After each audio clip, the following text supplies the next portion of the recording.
Hello, hello, hello. Welcome, everyone, and happy Monday. I am looking for a specific chat I want to share with you today. So not yet. Whoops. Let's remove that for right now. Cool.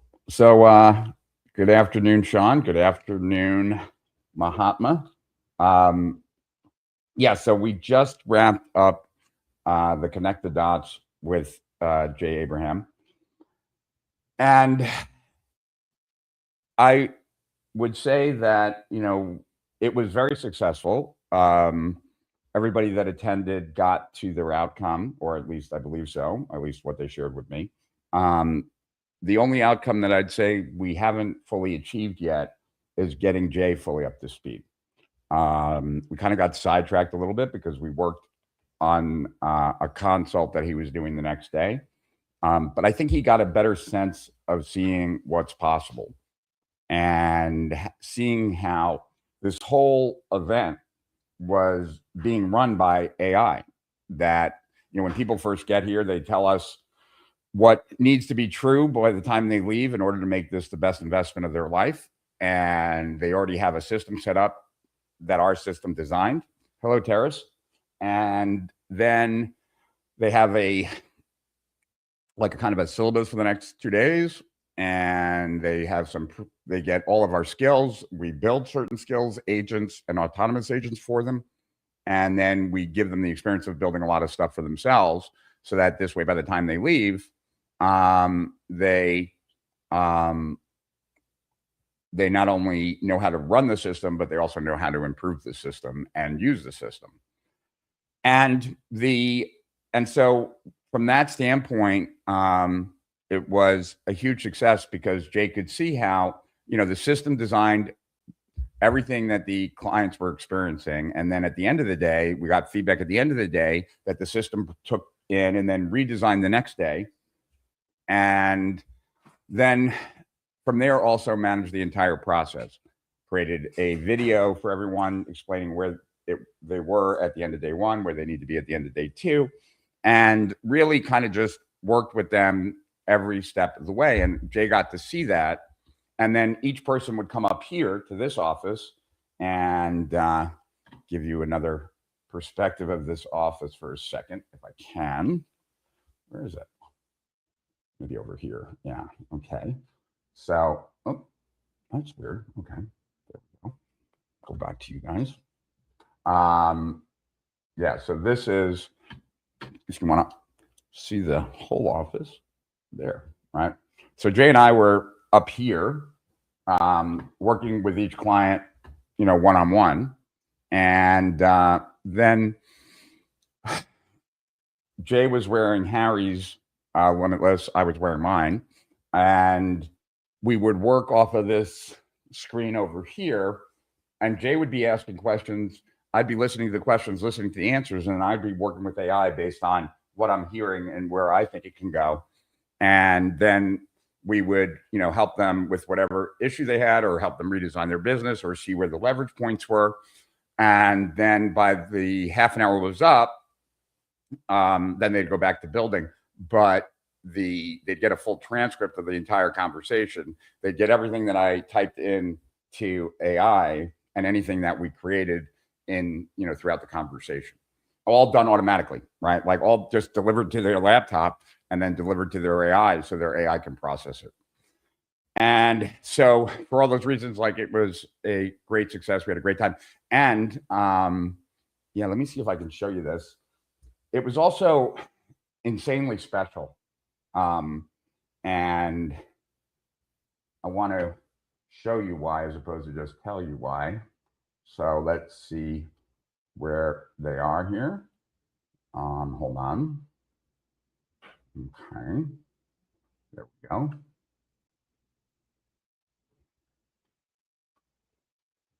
And let me just take one of these and I'll put it here. All right. So let's see here. Hold on 1 second. Hey, Lorna. And thanks, Cesari. Thank you for the shout out. All right. Where's the images? There we go. All right. So This isn't the best picture, but let me see if I can share it. Hold on. Image file. Okay, so just be desktop. There we go. Open. Oh, wrong picture. Whoops. That's hilarious. I did desktop. Oh, it picked the oldest picture, not the newest picture. Oh, and I can't. I got to save this as a JPEG. Save as. Sorry for the delay, but okay, there we go. Yeah, it was a really, really special event for me. And so last night, when the event was actually over, I came home and just spent a lot of time reflecting on wrong picture again. Let's get this picture removed. I don't know why it's insisting on showing you my fat picture. That was me at 220 pounds, thinking I was taking my before picture, and then after gaining another 30 pounds, making that my goal. But that's neither here nor there. So if you know my work, right, and you're familiar, like you've heard me talk more than once, you might have heard that I have really two surrogate dads in the world, and I didn't really have the best relationship with my dad, which kind of, I think, unconsciously drove me to find other father figures to kind of guide me when I was younger in life, like, my 20s, 30s, 40s, and now in my 50s. And it's these two men. And very rarely are they ever together. And the man on the left of me is Jay Abraham, and the man on the right of me is Mark Ford, or Michael Masterson. And so Mark stopped by yesterday and participated. Mark is a heavy user of AI. We worked with Mark several months ago. And so to me, like, I just wanted to, my Harry's here and Tom just left, one of our copywriter. And they asked me what I did after I left Mark's cigar bar last night, because Mark invited everyone to the cigar bar. And I said, well, because they knew I stayed up late because we were talking about that, and they knew I left somewhat early, like I left at 11:30 at night, but I didn't go to bed till 2. And the reason was that it's very easy in life, and I want to show you some AI stuff, but this can be, for many people, even more valuable. There are many things in life that you could be insanely grateful for, but you don't spend the time to kind of reflect in that and really, truly kind of feel it throughout your body and be grateful. And yesterday was one of those days that easily could have just been a great day and then been forgotten. And I lived most of my life that way. That I remember when I did my very first transformation workshop for entrepreneurs in my office. And I always had a co-leader that came from the transformation world. And the first time we did it, the people that bought immediately, because it sold out immediately, were some of my most loyal customers or clients. And so when I was, so before we started, one of the clients came over to me and was expressing how much of a difference I made in their life, how different their life was because they had found me, my materials, etc. And I said, thank you. And that person walked away. And then the person that was from the transformation world said, what the hell was that? And I go, what do you mean? And she goes, that person was giving you a gift and you didn't take even a second to process it. She was trying to tell you what a difference you made, and you just kind of like said thank you and didn't even like feel it. And she said, you'd be a happier person if you took a minute to let that sink in. And she was right. I've always tried to make a point to do that after that conversation. And yesterday was bigger than that for me. You know, there was a time when I read about Mark Ford, and yes, Sean, Mark Ford is one of the owners of Rancho Santana in Nicaragua, one of the founders of Agora. And, you know, there was a time when I just read about Mark and Michael Masterson. There was a time when I just read what, you know, the books that Jay had written. And then there was a time that I paid $5,000 an hour for Jay to consult to me. And then there was a time that we partnered. And then there was a time that we became extremely close friends. And he became my mentor, not just business-wise, but personal life as well. And same with Mark. And I've known Jay now longer. Like, Jay was younger than me when I first met him. And I have pictures of us that from way back then. So the takeaway here is that when you have something in your life that's momentous, carve out some time to just sit alone and like absorb that reward or absorb that event or what have you. And so that was what I was doing last night. Last night, I was just sitting, thinking about where I started and where I am today. And, you know, I think it was Dan Sullivan that said, you know, most people make the mistake of comparing where they are to where they want to be. And so there's just constant, never there disappointment. And as opposed to reflecting on where you've come from. And so that's what I was doing last night, where I came from. The thing that I wanted to share today that I really think that each and every one of you should do, but do in your market, is to go to AI anonymously. So go to ChatGPT, and their free model is phenomenal. And ask a question that you should be the answer for. And maybe you are, you know, but maybe you're not. You know, if you ask AI, like, who can help me become a guru in marketing? I think I come up like the first person, right? But if you ask about my more recent type of stuff, I'm not there. I'm invisible. I feel like I have a hair in front of me. I've at this stage. Whoops, I'm going to remove this. So that's step one. Go to AI and pretend. I got to find the one that I'm on here. So bear with me 1 second. Okay, this is it. I don't know if this is the right one. Hold on. Yeah, this is the right one, I think. So I want you to look at the question, because like this is what I write about in the manifesto, the new one, the AI manifesto. Hi, I'm a founder and I want to imprint my judgment and taste for my AI in my business. Who should I study? What is out there that will help me? And that's where I feel I should come up first. But I don't come up at all. And you might not come up at all either. So the answers that I get, though, are always useful.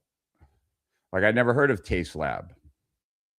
I didn't know that Harvard Business School just put out an article, Teach Your AI How You Make Decisions.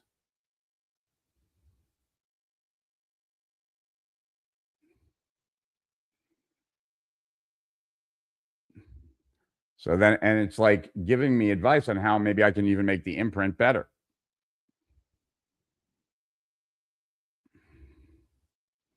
So this is all that first answer still.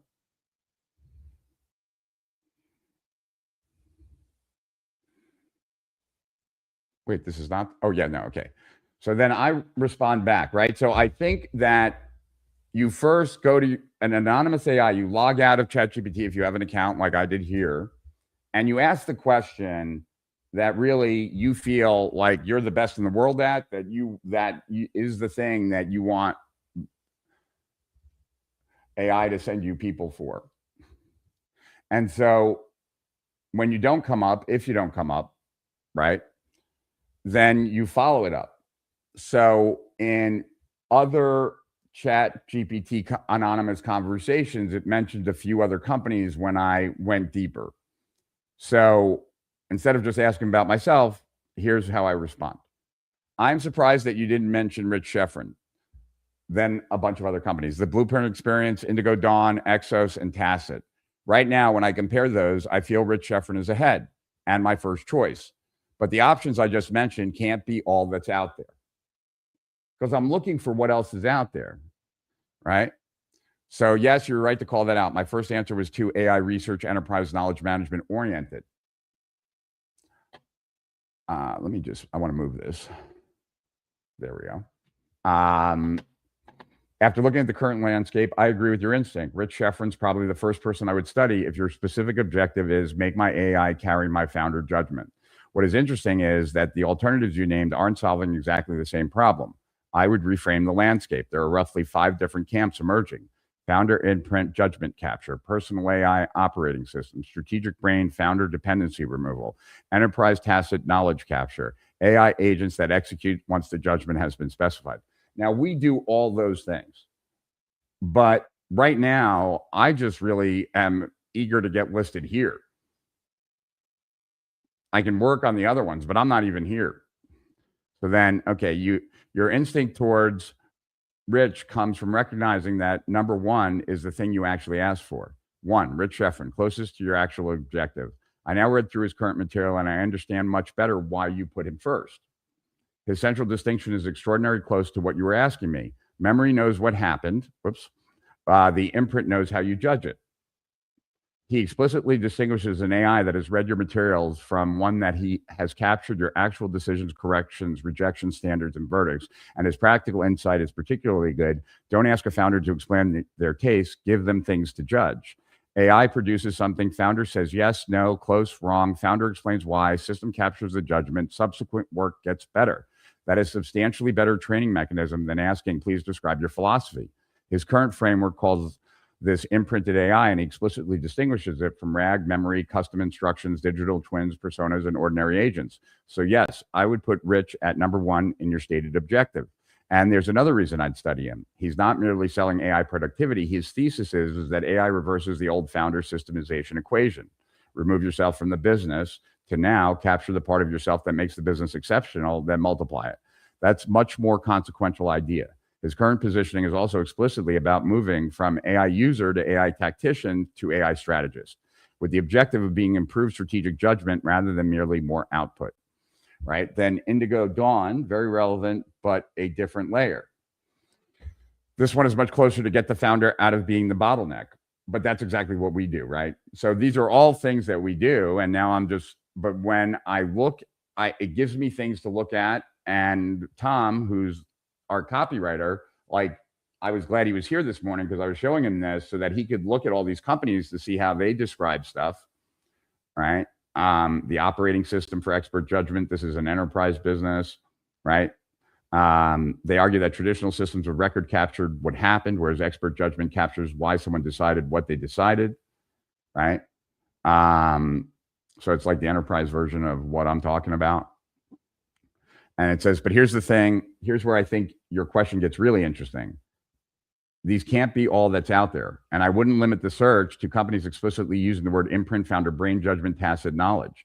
There are adjacent fields that have spent decades solving pieces of the problem, right? So now it's giving me like lateral fields to take a look at.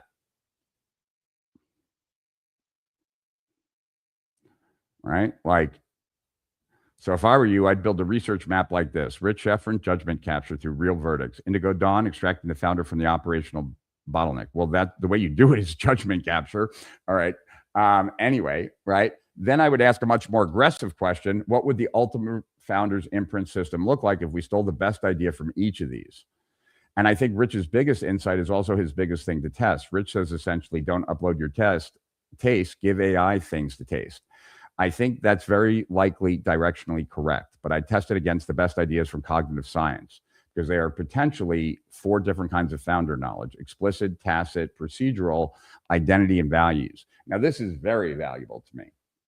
The breast system probably needs to capture all 4, and then there's a 5th, your contradictions. This is huge. You might say we always prioritize simplicity, but when the stakes are high, you choose sophistication. You might say we listen to customers, but you ignore 80% of your customer requests. You might say we move quickly, but you spend 6 weeks on something you believe is strategically important.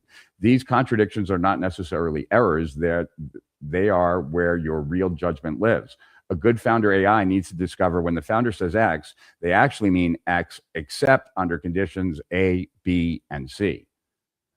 That's much more sophisticated than a prompt knowledge-based persona or SOP.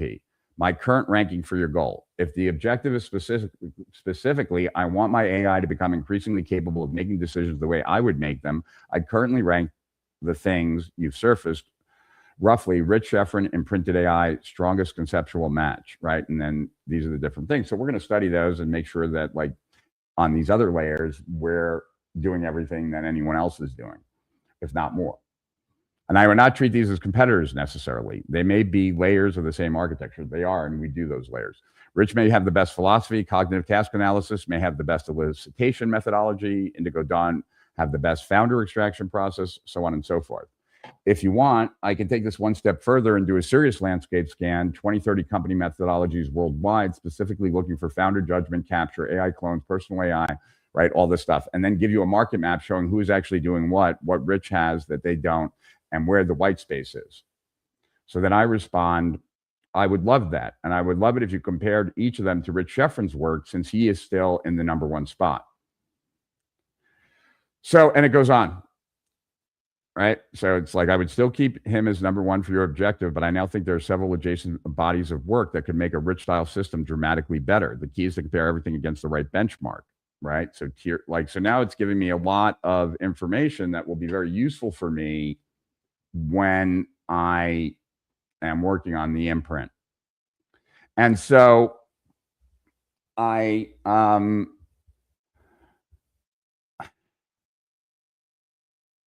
if you're listening and watching right now, do this right now. Go to ChatGPT. Make sure that you're logged out. Ask the question that you have decided is, or you already know, or you've been doing it for years, is the thing that you do. All right. I'm just out of fun. I want to see something here. 1 second. I'm just opening up another window. And let's see. I'm going back to ChatGPT, but I'm doing another anonymous session. If I want to be an online marketing guru, who should I study? Who should I study? Who should I study? I'll just leave it like that. See where it goes. Huh. Wow, I didn't even come up. All right, well, I don't really want to because I'm not in that business anymore, but hold on a second, and I'll stop.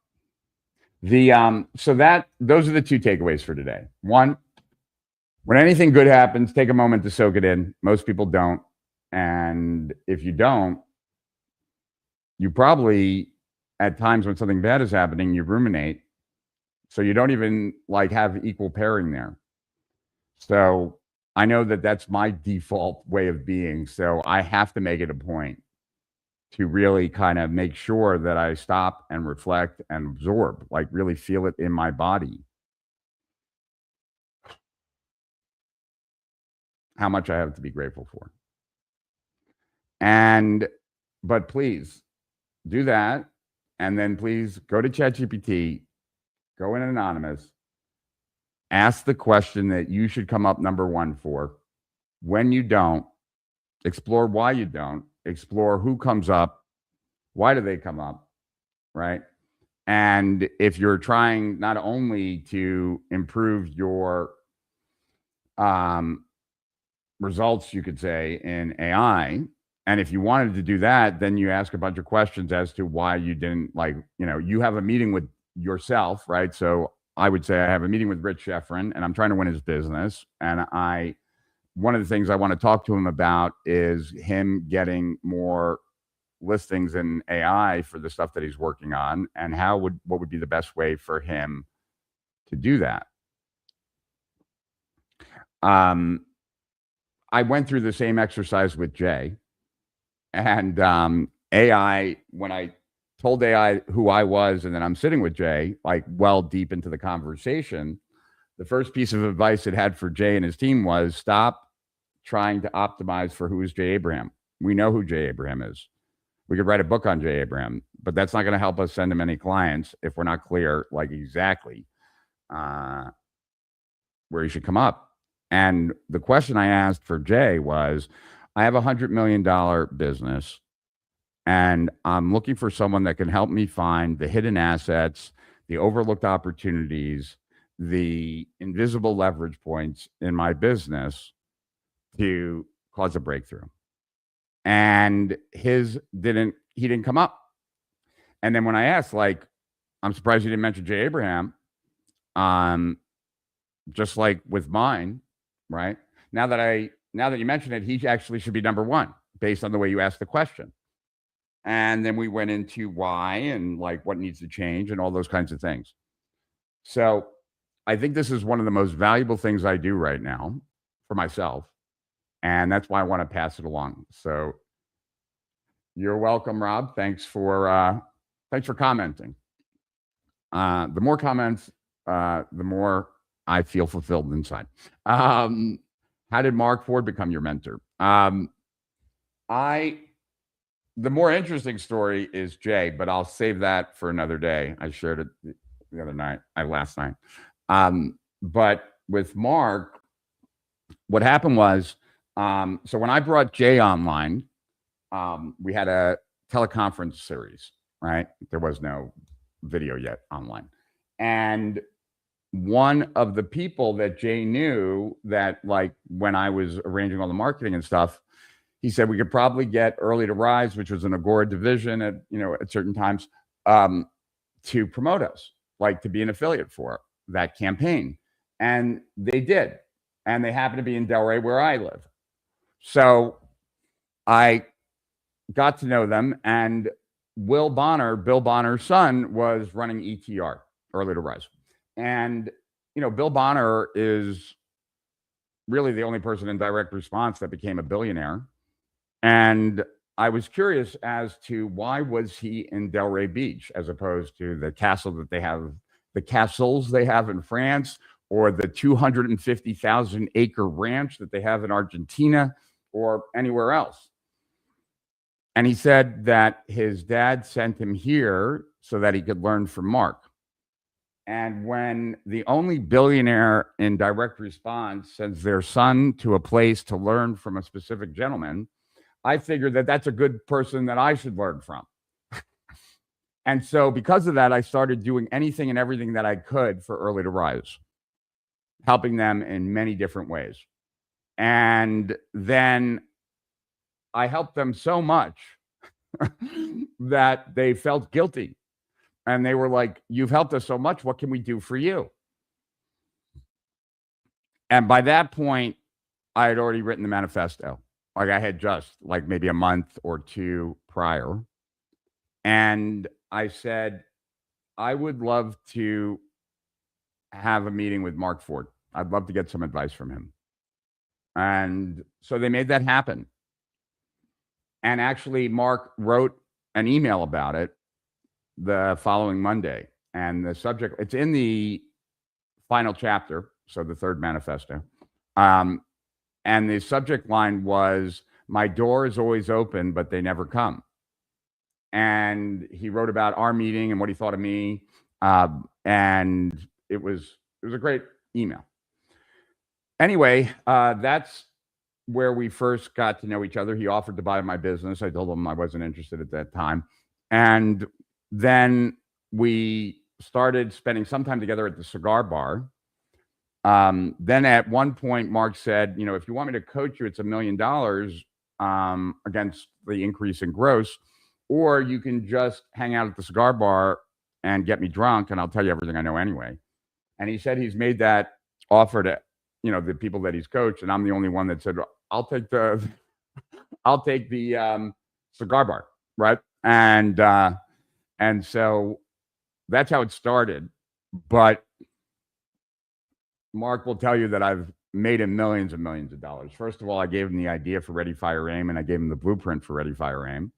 I brought Agora into Japan with my Japanese licensee, and I brought Mark Ford's company, like a separate company, into Japan, where he's made millions of dollars from. So he's made out. But anyway,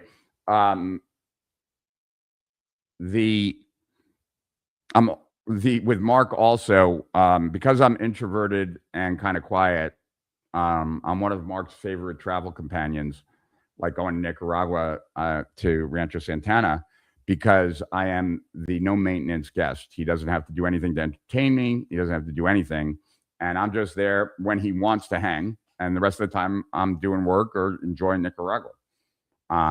So that's how that started. But the J1 is much more interesting. Anyway, I am fried after spending, Wednesday, Thursday, Friday, like working with Jay, and then all weekend working with Jay's team. We had Jay's team here too on Wednesday and Thursday, and we were working with them as well, training them. And then up till 2:30 in the morning last night, and got up early to walk my dog. So I'm kind of fried. And so today's a light day. This is the only thing on my schedule today. And I wasn't even sure that it was going to be on my schedule, but my AI did schedule it. So I figured I'd show up and share, one, how grateful I am for so many things, right? As well as being here and having people who are interested in hearing what I have to say. And use anonymous AI to really get a sense of where you stand, to get a sense of who's doing things differently from you that you might be able to learn from, to learn who is actually ranking for what you want to. And you'll get a lot of value out of it, I promise. So we'll wrap here because it's already 4 minutes past the half hour. And I'm grateful for you too, Lorna. I will be here tomorrow. I'll see you tomorrow, same time. And I don't know if I'm going to get to it today or not, but I do want to sign up for Grokbot. And so once I do, I'll have some stuff to share there. But I've got so much kind of things to think about and pursue based on some of these conversations that I just showed you. So have a wonderful day. Get some stuff done. And I'll see you tomorrow. To Higher Profits Beyond, this is Rich Sheffrin, over and out.